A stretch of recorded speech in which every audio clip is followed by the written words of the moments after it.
Tengan todos ustedes una cordial bienvenida a esta actividad que hoy pues, el IEP lleva adelante con nuestros aliados Somos Innovación, Libre Razón, Estudiantes por la Libertad, Ecuador y Basquiat Society de Guayaquil. Estamos muy contentos de recibirlo para poder conversar junto a ustedes y este selecto panel sobre algo muy importante en este tiempo, que son sistemas monetarios descentralizados o alternativos.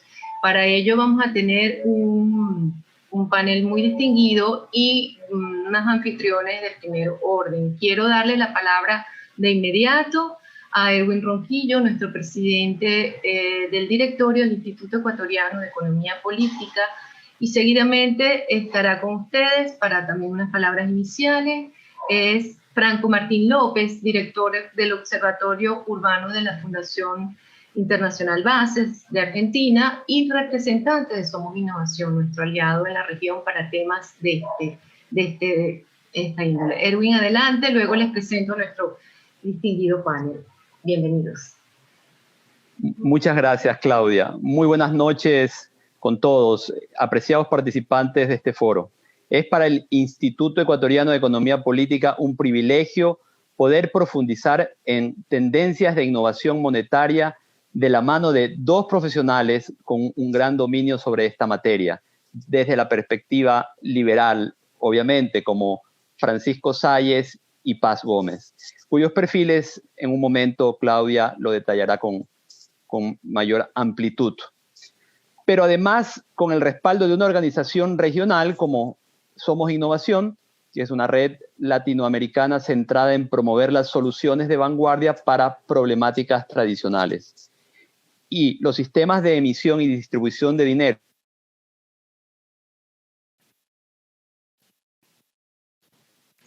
Tuvimos una pequeña falla técnica, sí. Seguimos mientras nuestro presidente de directorio se conecta otra vez con Franco. Franco, adelante, por favor, tus palabras. Buenas noches, Claudia, muchas gracias.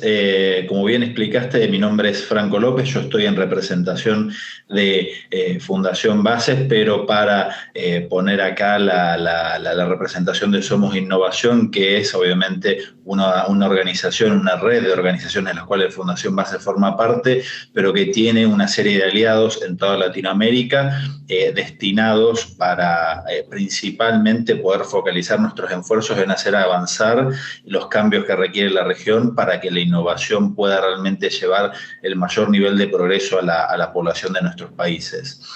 Para ello, en cada uno de los países donde hemos trabajado, tenemos aliados que pueden cooperar en esta alianza y específicamente hemos realizado algunas actividades ya en el corto tiempo que tenemos, como por ejemplo la realización de una encuesta que se encuentra disponible en nuestro sitio web explicando un poco y demostrando con los resultados sobre la población de cómo la necesidad de la innovación es extremadamente importante para los latinoamericanos y entre otras actividades pueden encontrar, por ejemplo, ahora en poco tiempo el lanzamiento de un índice de economía colaborativa realizada junto al Consumer Choice Center que va a poder explicar un poco cómo rankean las ciudades en temáticas de innovación, como puede ser Sharing Economy, aplicada a movilidad de vehículos o la renta de apartamentos, entre otras actividades. En este caso en particular también tenemos algunas otras actividades que pueden encontrar en nuestro sitio web, que es somosinnovación.lat, que además de publicar estudios, informes, traducciones y artículos,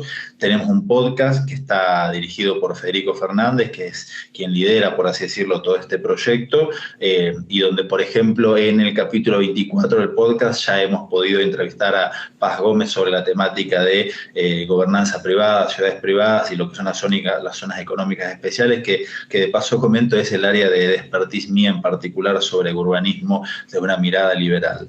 Pero bueno, para poder cerrar esta introducción, donde también vamos a contar con la presencia de Francisco Salles, a quienes no voy a presentar porque bueno, eso es algo que vas a poder realizar en breves momentos, me gustaría sí dejar una pequeña reseña sobre la importancia de esta temática que vamos a tratar hoy de monedas alternativas, las perspectivas y futuros en la temática de innovación, porque en el fondo posiblemente uno de los frentes más importantes de la innovación hoy en día sea la posibilidad de innovación en el campo de las monedas, que es algo que, bueno, por ejemplo, Hayek, quien tengo acá a mi izquierda, acá exactamente a mi derecha, lo pueden ver específicamente acá en el cuadrito, es una temática que teorizó respecto de la competencia de monedas, especialmente privadas, y que quizás por los costos de transacción de tener monedas privadas durante mucho tiempo y los controles de los gobiernos centralizados no se podía llevar adelante, no se podía demostrar, pero que en el último tiempo con las monedas digitales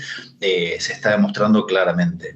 Así que esta es una temática central, es un placer poder realizar esta actividad en conjunto con usted y con los otros organizadores que no quiero evitar nombrarlos, que son la Bastiat Society de Guayaquil, Estudiantes por la Libertad de Ecuador, Libre Razón y el Instituto Ecuatoriano de Economía Política, por supuesto. Así que, sin más, los dejo para poder presentarse. Muy bien, muchísimas gracias. Bueno, damos simplemente la palabra a Erwin para que despida su parte, que ya pudo reintegrarse. Erwin, adelante y seguimos con la actividad. Sí, muchísimas gracias y disculpen que los temas tecnológicos a veces nos golpean en el peor momento. Pero bueno, como les decía, que además estamos en este foro con el respaldo de Somos Innovación. Y también hablamos de que los sistemas de emisión y distribución de dinero en nuestros países son realmente un reto en este momento, ¿no? Basta ver el rol del control de sus bancos centrales. Eso lo estamos viendo justamente en estos momentos con nuestro país cuando hay tanta negatividad, tanta contra que le están haciendo los políticos tradicionales a darle independencia a un banco que de hecho no debería existir en dolarización. Pero en todo caso, también agradecemos a nuestros continuos aliados de estas iniciativas como el Bastiat Society Guayaquil, Libre Razón y Estudiantes por la Libertad de Ecuador. Así que, sin más preámbulos, espero que disfruten de la jornada, así como lo voy a hacer yo. Muchísimas gracias.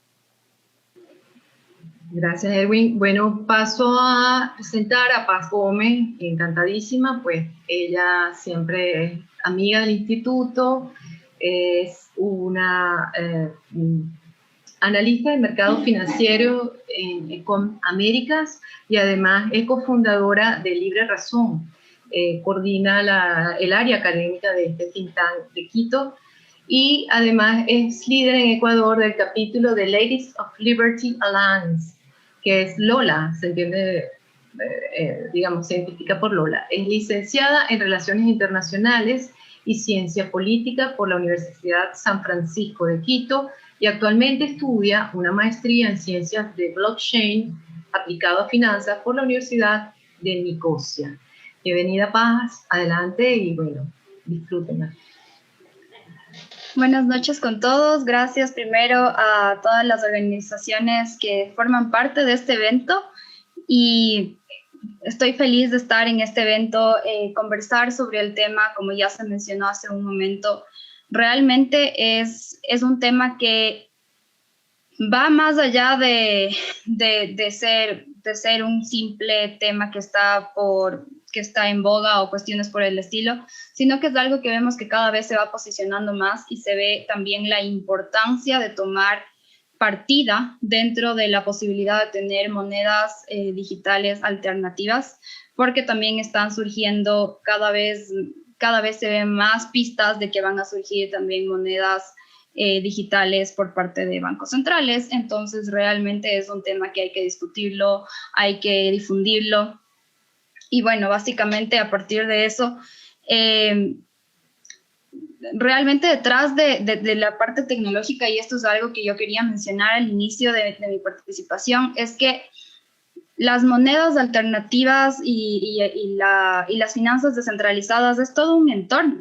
Es todo un tema que se ha generado y sí está Bitcoin, por ejemplo, del que les voy a mencionar un poco más adelante, pero realmente cada vez más, ya son 10 años, más de 10 años desde que Bitcoin apareció, y a partir de todo esto, pues se ha generado todo un entorno financiero y también hemos podido tener aplicaciones alternativas para distintos aspectos de las finanzas tradicionales.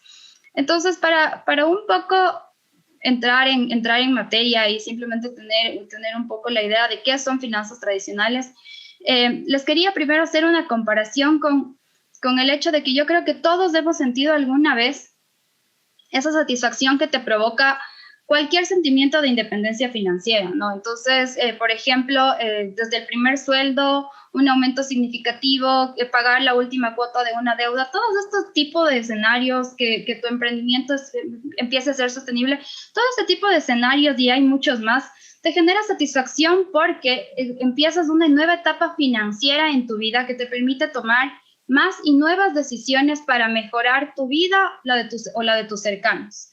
Y al final asumes mayor potestad sobre tu dinero, básicamente. Entonces, algo similar sucede con las finanzas descentralizadas. ¿Por qué? Porque no existe un punto central que te controle o te gobierne, que es cómo se está interactuando dentro de este entorno financiero. Al contrario, existen reglas y una comunidad que genera la interacción dentro de este espacio. Y esto es importante porque para esto, por ejemplo, para las reglas que se generan dentro de este entorno, una de las tecnologías más importantes que influye en todo este proceso es justamente blockchain o la cadena de bloques. Y lo que más allá de la ingeniería tecnológica de blockchain, que obviamente ya es un asunto un poquito más técnico, lo importante es su origen. Blockchain nace a la par que Bitcoin en el 2008, en una época crucial y controversial, digámoslo, en el tema político y financiero. Y es un año en el que por las distintas decisiones de política económica que ya conocemos que se llevaron a cabo, se disminuye la confianza dentro de las instituciones financieras, tanto públicas como privadas. También suben las regulaciones, la vigilancia hacia grupos que pueden ser considerados de más riesgo. Bueno, aparece también este tema de shadow banking, por ejemplo, y una serie de cosas que va facultando y va haciendo también en el comportamiento de las personas justamente la aceptación a un entorno alternativo. Entonces, si bien nosotros estamos hablando ahorita del tema más bien monedas alternativas, finanzas descentralizadas, también surge algo como shadow banking que es importante valorar, y justamente es eso, ¿no? Cierto tipo de exclusiones y cuestiones que se dan lugar a nuevos espacios menos regulados, en donde hay mucho más facilidad de interacción, un poco más de apertura, incluso podríamos hablar un poco más de economía libre en esos espacios, ¿no? Cada uno dentro de sus dinámicas. Y en concreto también es importante hablar que blockchain surge como a resolver 3 problemas claves que existían en el sector financiero en ese momento. Como ya decía, el uno es la exclusión, pero no solamente de personas que no pueden entrar al sistema financiero, sino también por censura, y eso es algo que cada vez se ve más, la censura financiera. No solo en Estados Unidos es un tema que está siendo bastante controversial últimamente, pero también se ha visto en Latinoamérica. Existían, por ejemplo, las personas que eran parte del exchange Buda en Chile, me parece, tuvieron censura por parte de los bancos. Entonces es una cosa que viene tanto del sector privado como del sector público, porque al final es un sector disruptivo, es algo que está afectando a las industrias crecientes, y eso es algo que también hay que tomarlo en cuenta, porque primero no va a funcionar como el sistema tradicional, es algo que hay que aprender, no está todavía adoptado al 100%, y por eso también hay que tener cuidado el momento de acercarse a estos espacios, informarse en espacios como este justamente, para no caer en cuestiones en las que sean fraude, cosas por el estilo, ¿no? Y bueno, siguiendo con los temas que blockchain llegó a proponer soluciones, también está el tema de la corrupción, y no solamente en el tema político, ¿no? Sino una serie de movimientos que se podían dar ahí, y que al parecer con Bitcoin, por ejemplo, una blockchain abierta, pública, en donde se pueden traquear las transferencias, pues te daba una solución posible al momento de aparecer. Y otra cuestión que aparece es el tema de la manipulación de datos. Blockchain es, especialmente Bitcoin, ya por coger un caso en particular y una tecnología, un funcionamiento en particular, es bastante inmutable. Necesitas que realmente más de la mitad de la red de personas que está detrás de Bitcoin verificando las transacciones se ponga de acuerdo como para poder cambiar algo de la base de datos que ya se está almacenando ahí.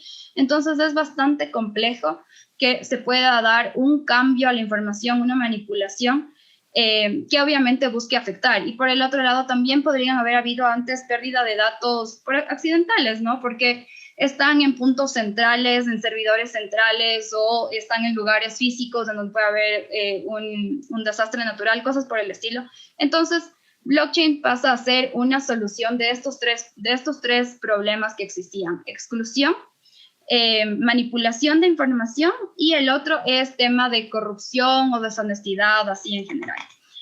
Y con esto, nosotros vemos que, ya hablando más específicamente de Bitcoin, aparece como la primera criptomoneda que surge, un poco esto lo mencionaba Franco al inicio, se venía dando un debate desde hace mucho tiempo de maneras privadas.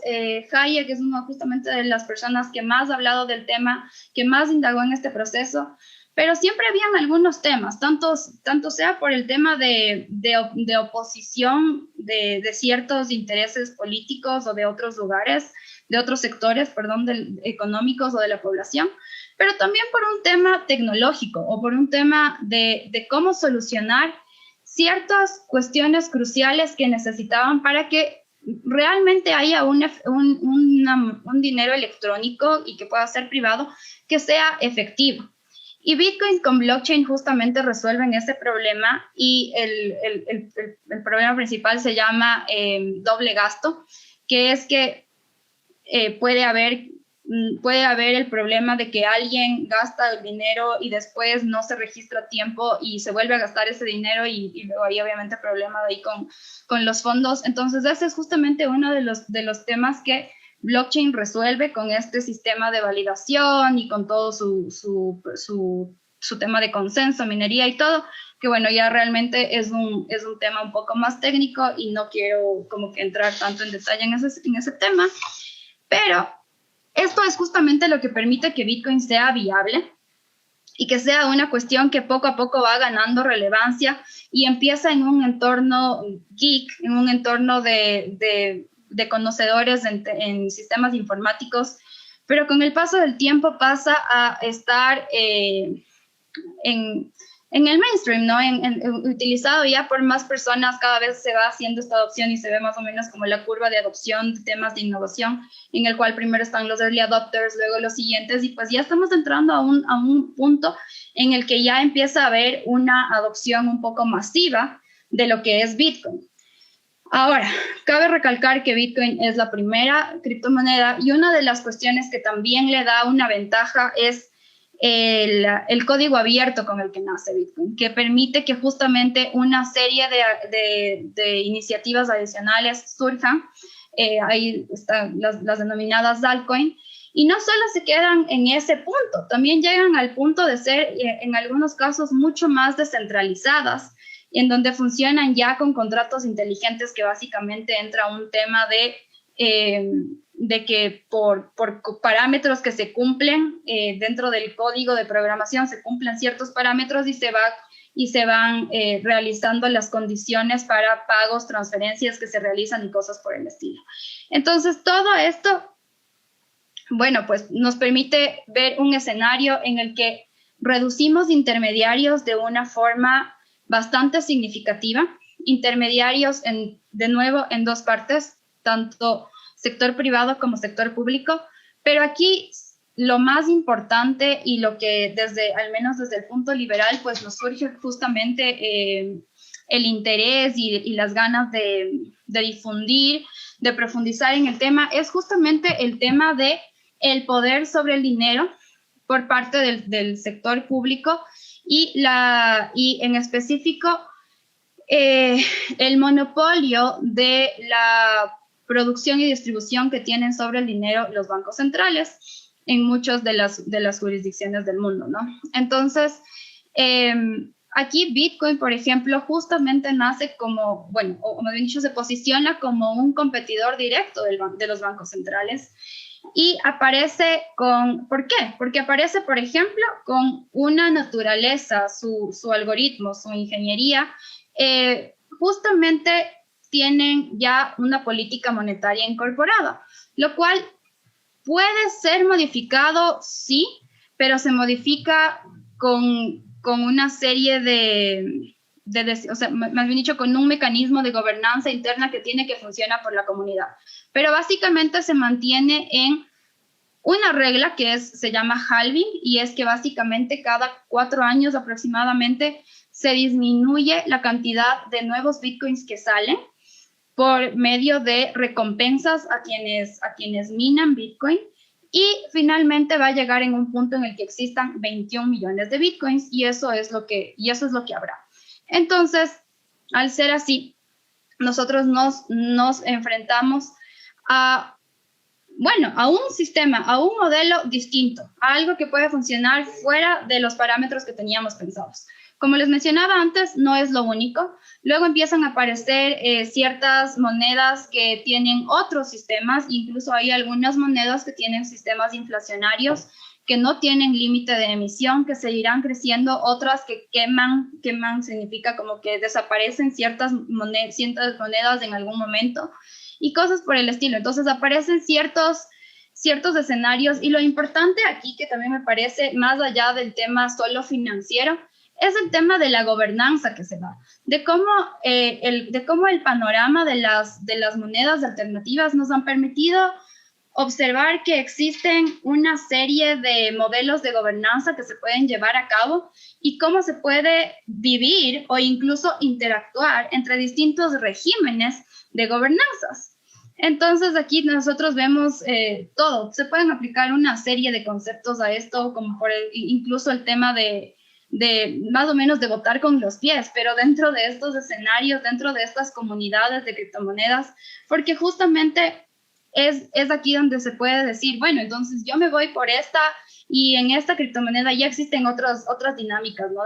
Dentro de cada criptomoneda, pero dentro de tal criptomoneda yo puedo hacer staking, que significa tener un poco de criptomonedas reservadas para no solo ganar un poco más de dinero de eso, sino empezar a tener decisión, por ejemplo, dentro de esa blockchain, dentro de esa comunidad, y cuestiones por el estilo.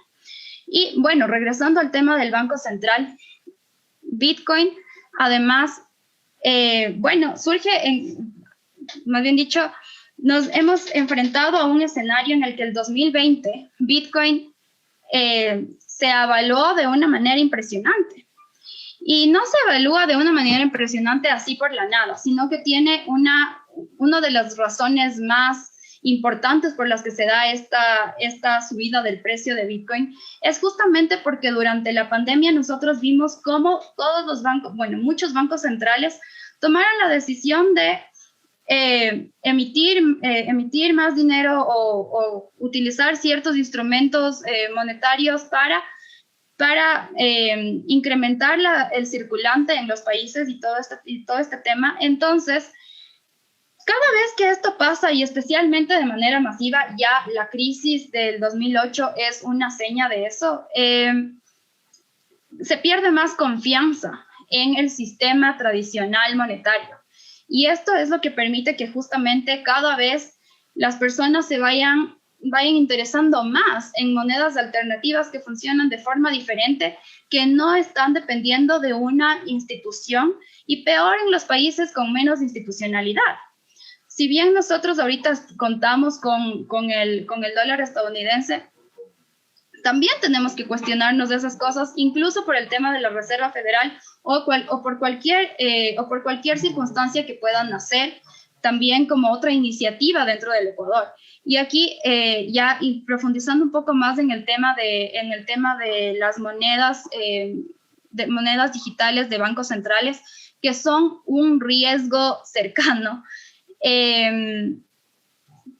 Y por eso es que les he hablado de los bancos centrales justamente. sí es importante también evaluar qué es lo que va a pasar a continuación. Yo no creo que una moneda de banco central, una moneda digital de banco central pueda llegar a desestabilizar a Bitcoin, tanto así que altcoins que están naciendo con mejores propuestas tecnológicas, con unas tecnologías un poco más maduras de lo que Bitcoin nació, todavía no lo pueden desestabilizar. ¿Por qué? Porque es la confianza que ha generado, y eso es algo muy importante al rato de hablar de la utilización de una moneda dentro de las personas, porque mucho depende de la confianza que las personas le pongan, y Bitcoin ha ganado esa confianza en la comunidad. Bitcoin tiene mayor aceptación en los países en donde la política monetaria es más complicada, justamente porque resulta ser una alternativa viable y estable en esos lugares. Y a la final, entonces, regresando al tema de monedas digitales de Banco Central, pues a la final hay que estar pendientes de qué es lo que va a pasar con eso. No es algo que yo creo que lo veamos cercano en Ecuador. Sin embargo, sí tenemos, por ejemplo, ahorita en coyuntura a políticos que ya estaban hablando de primera vuelta sobre este tema, candidatos, y quizás Arauz lo menciona el tema, no sé cuánto lo profundice ya dentro de su campaña esta vez y qué llegará a pasar en un gobierno, pero sí es importante mencionar el tema de qué es lo que puede pasar si es que no se conoce qué es lo que hay detrás de la tecnología blockchain, y por eso también la importancia de hablar de eso. Porque ¿qué es lo que pasa en Venezuela, por ejemplo, con el Petro, que supuestamente ya es una criptomoneda de estas, pues que realmente no hay una tecnología como blockchain respaldando atrás? No existe realmente todo lo que implica una moneda digital alternativa que sea funcional y que tenga un sustento y toda la cuestión. Entonces, para no alargarme más y todo, creo que es importante mencionar que primero estos espacios son importantes para dejar un poco más de conocimiento sobre qué hay detrás de las finanzas descentralizadas, de las monedas alternativas, qué hace válidas a las monedas alternativas, y finalmente que la confianza que las personas y que esa comunidad que está detrás de cada una de esas monedas alternativas es lo que puede generar el crecimiento. Sigan los temas de cuál es el tipo de gobernanza, cuál es el tipo de consenso, cuáles son las políticas monetarias que tienen cada una de las monedas, y a partir de eso, pues, se puede conocer un poco más, que realmente es súper interesante y es hasta entretenido estar viendo cómo es cada modelo de funcionamiento de aquellos proyectos que están y que son estables. Entonces, eso, creo que con eso podemos pasar a Francisco. Gracias, Paz, gracias. Comentarles que sí, las inquietudes que tengan, por favor, irlas formulando en nuestro chat, y al final de la sesión de Francisco daremos paso al ciclo de preguntas y respuestas. Y bueno, ya que Paz cerró con algunas preguntas que bien Francisco puede responder, previo yo voy a, unas preguntas como esto de la gobernanza, el tipo de consenso que pudiera haber. Francisco es un experto en materia de política monetaria. Voy a justamente presentarle su perfil. Él hizo carrera en Wall Street trabajando en la reestructura de deudas de varios países y compañías. Fue fundador de LATAM Partners, empresa de inversión con más de 15 años de exitosa trayectoria. Además, es graduado Phi Beta Kappa en Economía y Historia en Lafayette College. Obtuvo MBA en la Universidad de Rice en Houston, Texas, Estados Unidos, y promovió la dolarización en Ecuador en coordinación con el Instituto Ecuatoriano de Economía Política, pues hace ya 21 años. Es además coautor de La Segunda Muerte de Sucre y El Renacer de Ecuador, y de Ecuador, All You Need Is Dollars. Este último libro le vamos a compartir el enlace, lo pueden descargar en línea desde el portal del doctor Francisco Sáez. Adelante, Francisco, y gracias. Gracias, Claudia. Gracias, Paz. Gracias a Somos Innovación, realmente me parece que esto es una excelente iniciativa y algo que definitivamente se tiene que discutir, y en el Ecuador más que nada, porque tanto ruido se está introduciendo con las cibermonedas. Pero Paz, tienes toda la razón, la confianza es lo único que hace que algún otro pendejo acepte un pedazo de papel de mí, que él tiene la confianza de que él va a poder dárselo a otro pendejo de referencia, y así sucesivamente. Y en consecuencia la confianza es todo en la moneda. No solo eso, sino que, bueno, ya hablaremos de temas de corrupción, etcétera, etcétera, etcétera. Pero me gustaría empezar realmente, les voy a citar, mi ponencia es un poco más sobre las monedas alternativas y perspectivas del futuro. Tengo también desde ese tiempo, estoy pensando cuál va a ser la moneda en Marte. Entonces les cito un poco de uno de los párrafos que vamos a publicar prontamente con Dorita. Ni el papel ni el oro no serían prácticos para el costo de llevarlos hasta Marte, solamente para ser utilizados como moneda. ¿Estaremos condenados a repetir los fracasos de los bancos centrales o podremos evolucionar un sistema monetario para Marte? Quizás las piedras monedas, las FACE de YAP, puedan darnos una solución al utilizar el mismo concepto pero en piedras marcianas, que sean escasas y que puedan ser establecidas en la sociedad marciana como moneda, con la cual se puedan trazar bienes y servicios sin necesidad de ningún banco o representación alternativa de moneda. Los bancos centrales son el problema, Paz, tienes toda la razón, y el Fed no es ninguna excepción. El dólar y el uso del dólar, las reglas del juego cambiaron luego de Bretton Woods, y la historia monetaria es muy importante entenderla. Por eso me encantaría poder atar todo lo que son las perspectivas del futuro con la historia de donde venimos, porque es muy importante entender que el acuerdo de Bretton Woods, firmado en 1943, fue el primer acuerdo cooperativo mundial, donde todas las potencias mundiales firmaban y estaban de acuerdo en entregar un privilegio a una moneda. Y ese acuerdo fue violado luego en 1961 y bueno, estamos donde estamos. Por eso, atendiendo a lo que tú dices, nosotros estamos escribiendo hace mucho tiempo que el Fed tiene que modificarse y la dolarización tiene que ser mundial, porque ya lo es, de facto. Pero no todos estamos lucrando de lo que ya sabemos todos los austriacos, es la transferencia de riqueza desde los que están más lejos de la formación de dinero hacia la creación de dinero. Es la primera vez en la historia que tenemos un dinero fiat aceptado mundialmente, que no vale nada, pero que todo el mundo lo tiene que utilizar. En consecuencia, tenemos que estudiar muchísimo qué aguas monetarias estamos ahora navegando. Y las cibermonedas son un tema súper importante. ¿Por qué no? O sea, pero yo quisiera pasar más allá de cibermonedas, hablar sobre contratos inteligentes. Por ejemplo, los contratos inteligentes, que son a la final un blockchain, pueden resolver muchísimos problemas. Por ejemplo, con Hernando de Soto tuve el placer de trabajar en una iniciativa para tratar de resolver el problema de la informalidad en la tenencia de casas en la Ciudad de México. Eso tenía como correlario o como externalidad positiva poder eliminar el privilegio de los 800 y pico notarios que existen para los 24 millones de habitantes en la Ciudad de México. Eso podríamos lograr con un blockchain.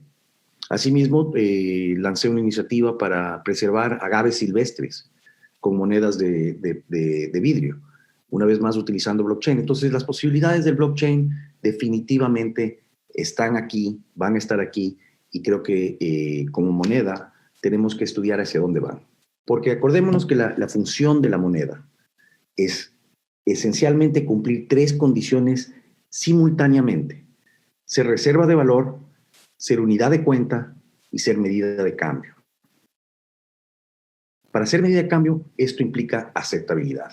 Entonces, acordémonos que el dinero evolucionó de ser moneda, commodity money, oro, plata, etcétera, etcétera, a ser representativo, cuando finalmente, como seres humanos, utilizamos el animismo hacia el papel y le hemos otorgado al papel condiciones fuera de lo que es ser papel.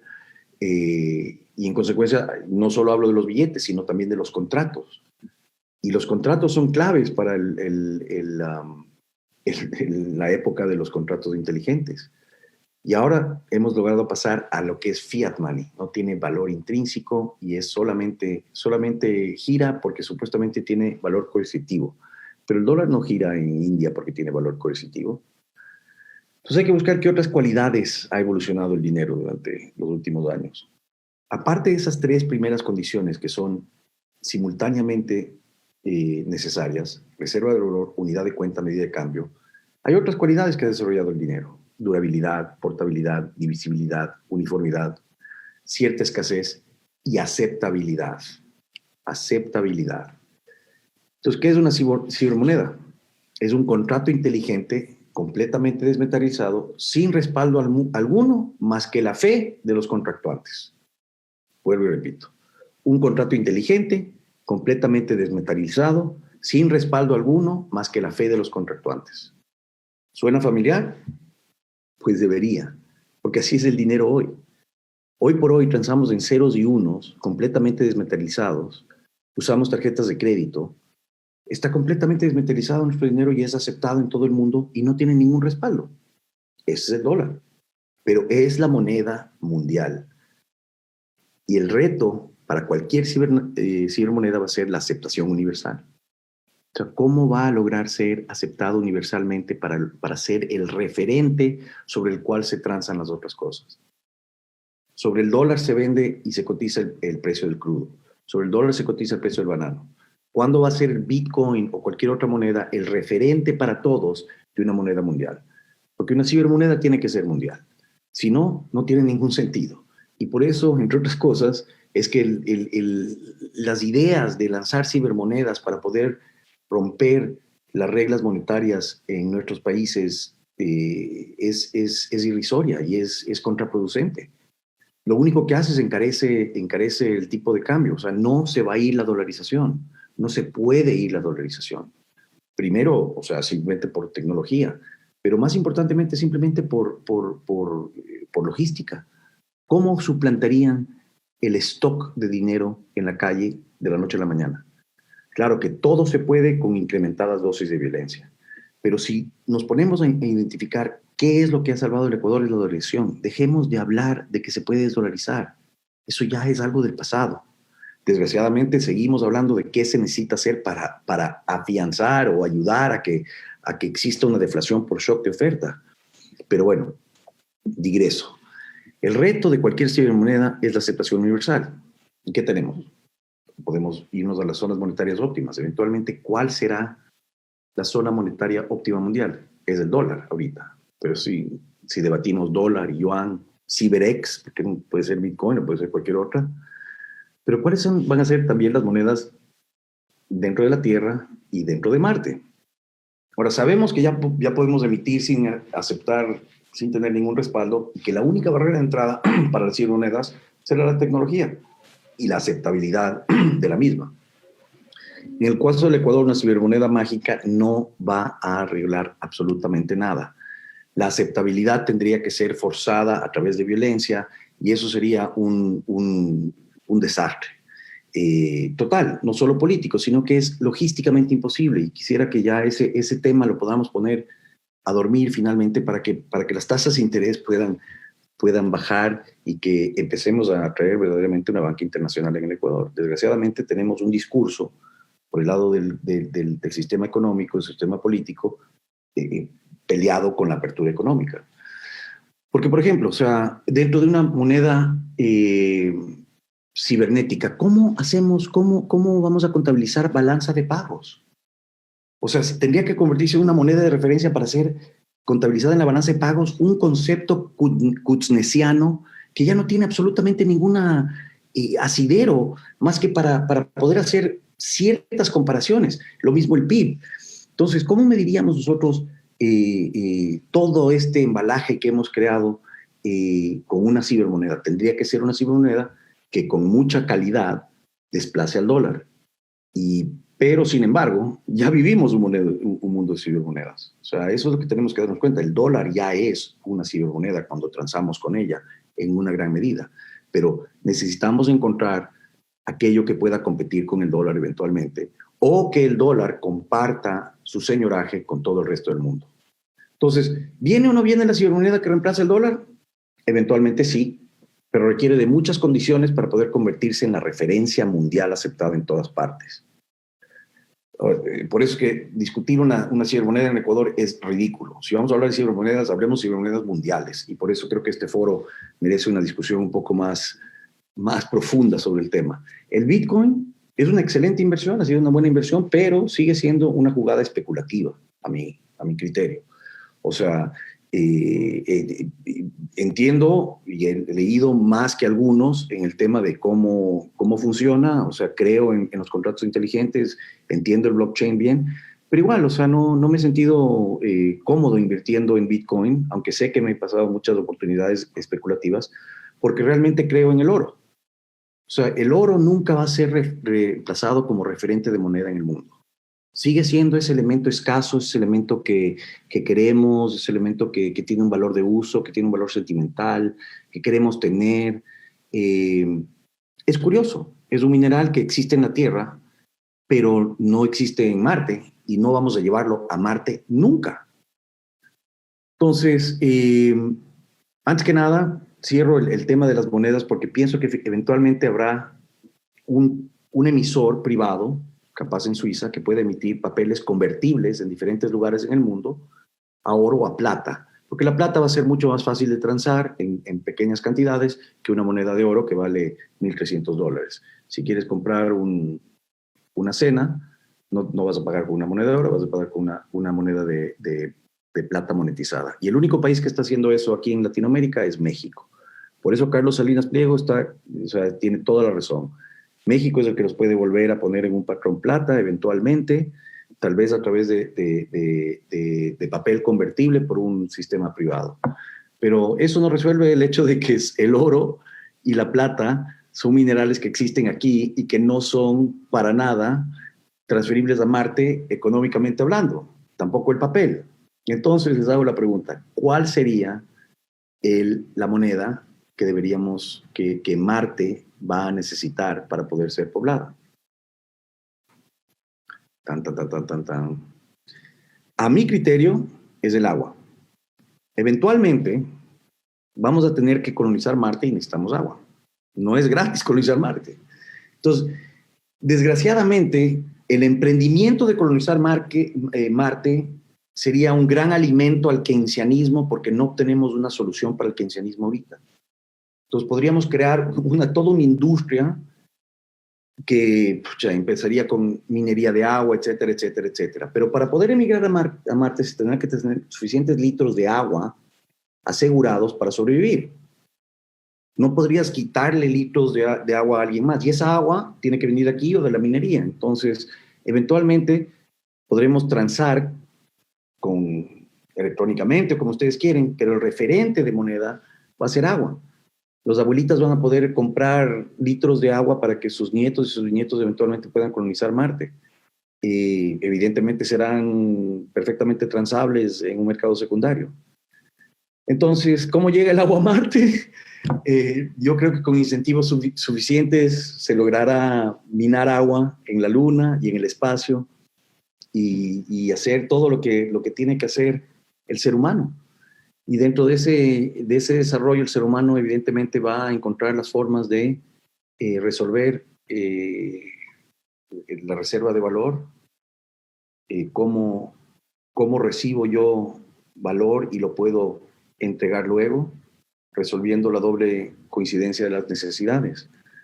Eventualmente se trata de algo que necesitamos y algo que queremos y algo que nos mantiene vivos, y el oro parece que tiene toda esa característica aquí en la Tierra, pero eventualmente para Marte creo que vamos a necesitar agua. Gracias.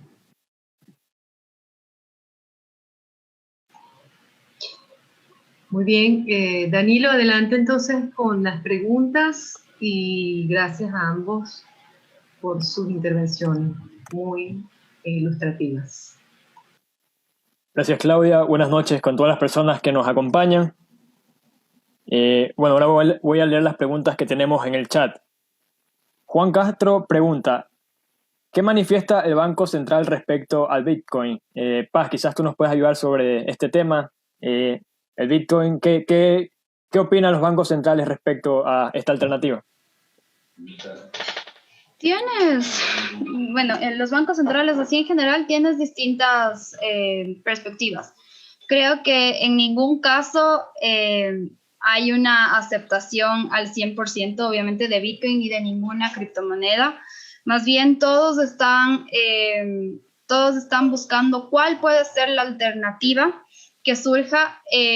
Como bien decía Francisco, la mayoría del dinero ya está digitalizado, pero hay ciertas diferencias tecnológicas, digamos, con las criptomonedas. Entonces, lo que más se está viendo, los informes que se están haciendo de bancos centrales con respecto a criptomonedas y todo, van más al tema de si es que son un riesgo, por un lado, si es que pueden ser un vehículo financiero bastante utilizado para lavado de activos y cuestiones por el estilo. Se revisa todo eso, por un lado, si es que hasta pronto no ha habido una cuestión así de decir que bestia se está poniendo en riesgo por políticas de Banco Central a las criptomonedas, ¿no? Pero lo que más se está revisando, antes que nada, son cómo utilizar esas tecnologías para sacar una moneda digital de Banco Central. Y se están evaluando ya las iniciativas, o más bien dicho, los intentos que existen de tener monedas de Banco Central. Muy bien, gracias, Paz. Que sí, no solo están estudiando para ellos ponerlos en circulación, pero eventualmente, si Bitcoin es la cibermoneda mundial, eventualmente el Fondo Monetario tendría que aceptarlo como derechos de giro, o sea, tendría que ponerlo en su canasta de monedas, o sea, realmente pasar por este proceso de institucionalizarse como moneda. Perdón.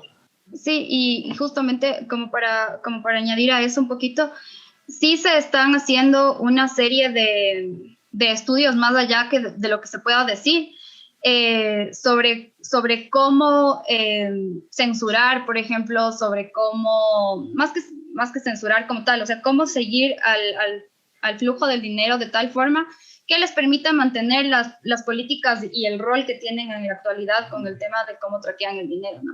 Entonces, a la final sí existe un tema de un estudio constante de las criptomonedas y en ese sentido sí ha llegado a ser importante para el Fondo Monetario Internacional, para los bancos centrales, tener información acerca de las criptomonedas. Gracias, Paz y Francisco. Ahora voy a leer un comentario que nos dejó en el chat Josué Cobo, y quizás, Francisco, tú nos puedas ayudar respondiéndolo o dando tu punto de vista. Nos dice, Marx hablaba de los problemas de la moneda en la era industrial, tanto que predijo su desaparición en forma física. ¿Qué opinas sobre este comentario, Francisco? Opino que, o sea, ciertamente con la tecnología eso está más que comprobado. De hecho, Mises en Socialism fue el que les contribuyó muchísimo a que finalmente su experimento pueda salir adelante luego de la crisis. O sea, el tema sí, o sea, físico puede desaparecer, sí, pero tienes que poder intercambiarlo por algo, eventualmente, o sea, otro servicio, y eventualmente creo que con la escasez, o sea, puede llegar a haber escaseces de comida, escaseces de agua, y en consecuencia si China le dice a los Estados Unidos, por ejemplo, sabes que ya no quiero que me pagues con más papel, quiero que me pagues con trigo, eventualmente la cosa se convierte en un grave problema.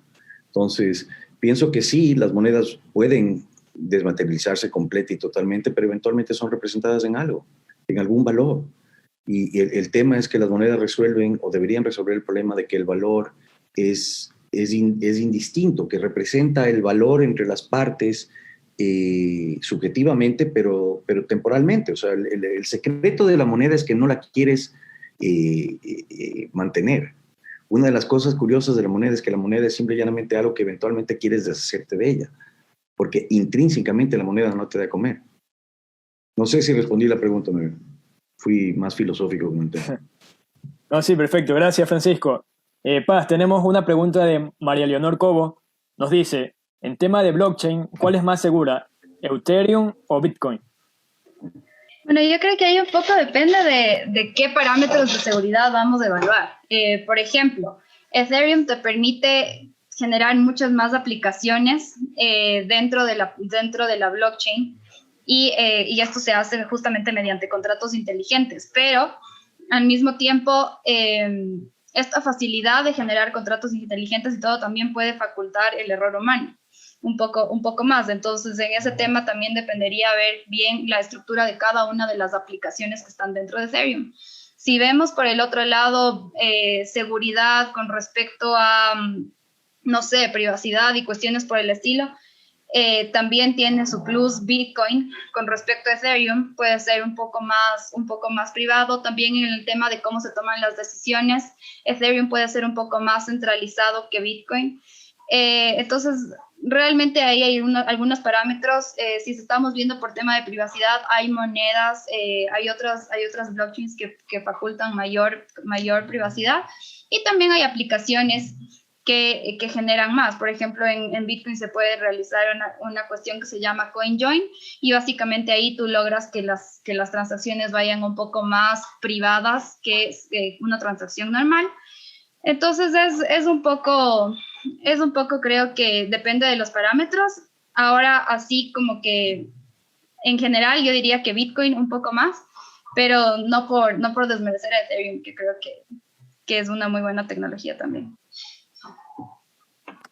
Pero si uno es más seguro que el otro, entonces se desnaturaliza todo el concepto de que es algo cerrado, de que es algo que no puede ser hackeable, que no es, o sea, todos los blockchains tienen que ser seguros por su naturaleza, ¿no es cierto? Entonces, yo realmente pienso que debemos también enfocarnos más que solo en las monedas, en lo que son los contratos inteligentes, porque con eso podemos resolver temas mucho más graves, que por ejemplo, el traspaso de bienes inmuebles en nuestros países. Olvídate del notario, ya con una moneda que represente esa casa, tú puedes asignarla, etcétera, etcétera. Sorry, que me metí también ahí. No hay problema, pero por eso justamente mencionaba que si bien Ethereum facilita la creación de contratos inteligentes, también le hace un poco más vulnerable al error humano, que yo creo que ahí puede estar la inseguridad más allá que dentro de la tecnología, porque al final tú tienes que codificar un contrato inteligente. Muy bien, gracias a ambos. Francisco, aquí tenemos un comentario de José Flores respecto a algo de lo que comentaste. Dice sobre el contraste entre el oro y el Bitcoin. Nos dice, el oro no es portable. Su custodia la tienen los bancos y grandes empresas. Con Bitcoin tú eres el dueño. ¿Qué nos puedes decir sobre este comentario? Diría o sea, el oro sí es portable, más de 2/3 partes del oro está en manos privadas, no necesariamente en bancos, es la segunda moneda de reserva más importante del mundo. Como inversión ha tenido, para mí como inversionista, unos rendimientos estables durante los últimos 20 años, o sea, obviamente me hubiera podido ganar en el Bitcoin, pero la verdad es que el oro para mí tiene mucho más sentido. El oro no es portable, sí, tienes toda la razón, pero podemos hacerlo portable, ¿no? O sea, podemos eventualmente... Por eso es que yo apuesto más que en el oro para un caso catastrófico, definitivamente es la plata monetizada de México. México sigue monetizando monedas de oro y de plata, pero ya teniendo un peso específico y monetizado, en el caso del apocalipsis zombie, las monedas de plata mexicanas van a ser las que vuelvan a rodar. Entonces invierte en eso.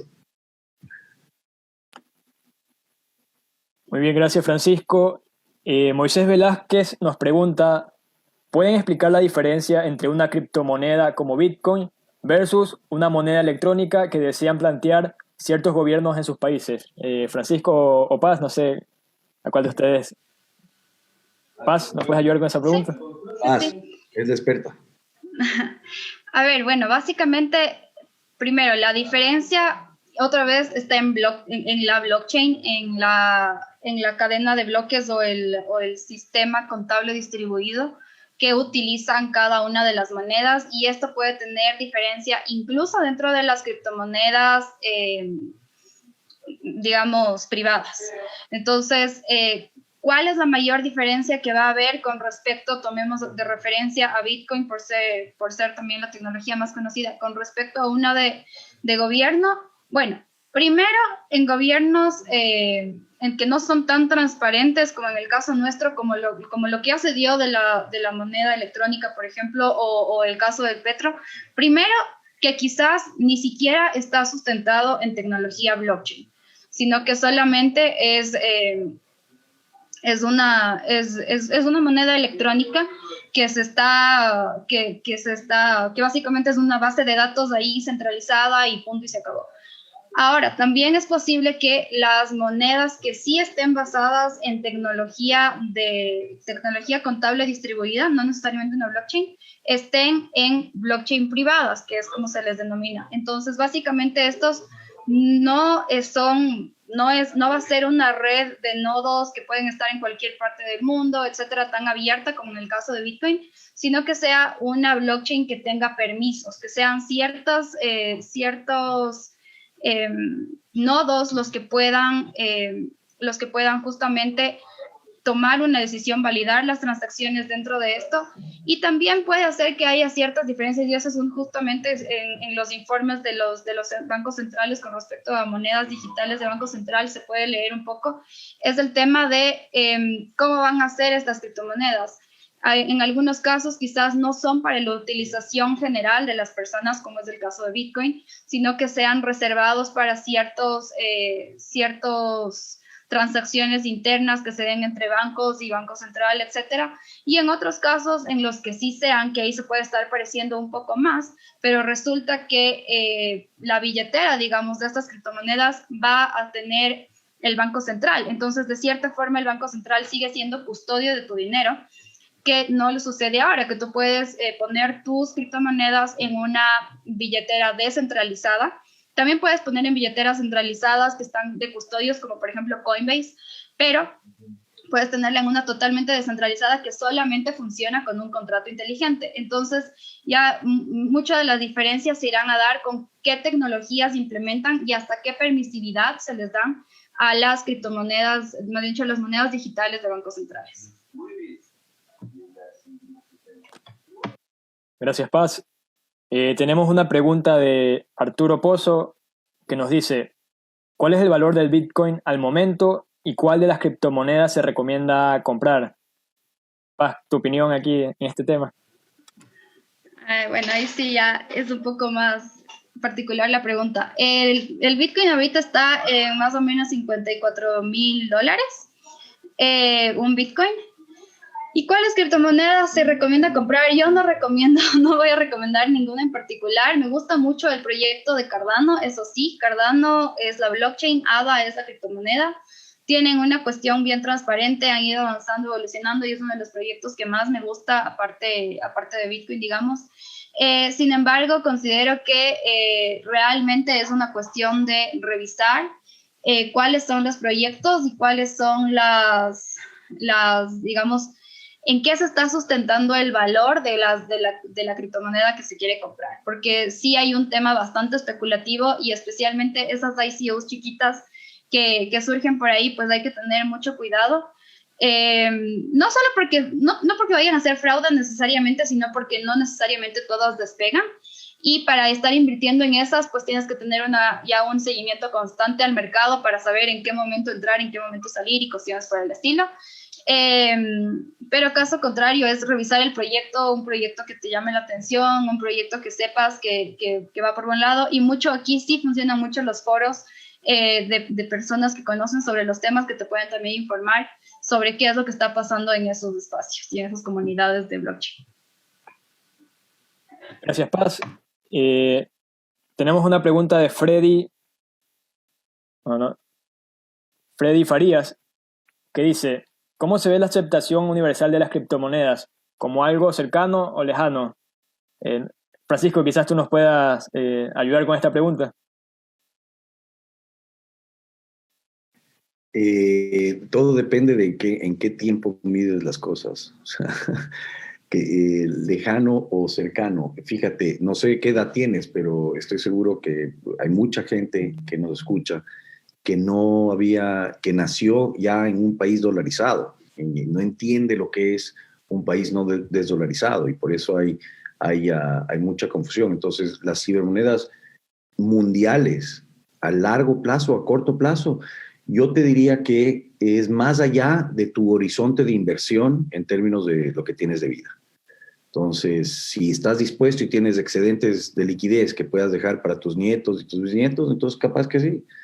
Pero no creo que las cibermonedas lleguen a ser competencia mundial con el dólar dentro de los próximos 50 años. O sea, puede estar equivocado, o sea, me encantaría que esté equivocado, pero a la final demasiadas transacciones se hacen todavía al día a día con billetes, con monedas en todo el mundo. Entonces, el momento que ya podamos deshacernos de eso, ese será el momento en que verdaderamente las cibermonedas sean completamente mundiales. Gracias, Francisco. En este momento voy a leer la última pregunta que tenemos en el chat. Nos dicen, ¿las Bitcoin pueden falsificarse o duplicarse? Paz, ¿nos podrías ayudar con esta pregunta, por favor? Sí.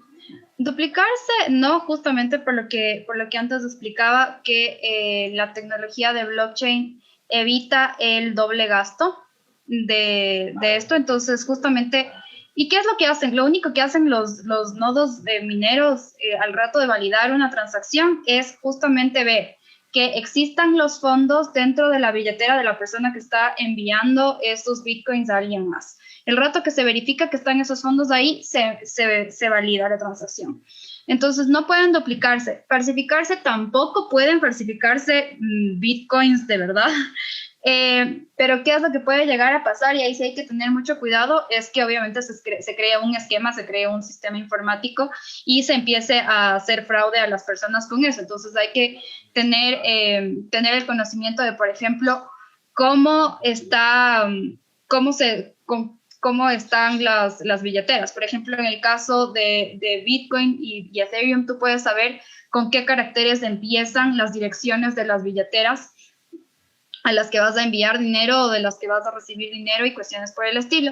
Entonces sí se necesita un poco de conocimiento, pero no porque se puedan falsificar bitcoins de verdad, pero sí se pueden generar esquemas informáticos que generen esto, y eso ha pasado, en donde se han hecho grandes fraudes diciendo que se les está dando bitcoin a las personas y no se les está dando bitcoin a las personas.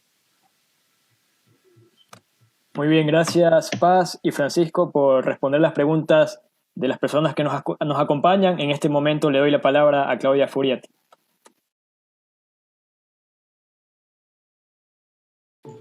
Sí, muchísimas gracias. Estaba por responderle a alguien en el chat que me pedía el libro de Francisco. Es verdad que me lo dejé en el tintero, pero con gusto podemos... Francisco, si estás ahí, invita a la dirección de tu blog, que no la tengo a mano, para el libro.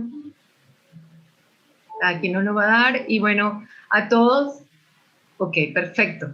Ahí lo tienen, muchísimas gracias. Y bueno, a todos, de verdad, gracias por su tiempo, por dedicar espacio para esta, digamos, importante información de tendencia, de innovación. Franco López, Erwin Ronquillo, que nos está, a nuestro distinguido panel, Francisco Salles Paz Gómez, y a toda nuestra audiencia maravillosa, muchísimas gracias. Danilo, buenas noches. Gracias a ustedes. Bendiciones. Gracias a ustedes. Hablamos pronto.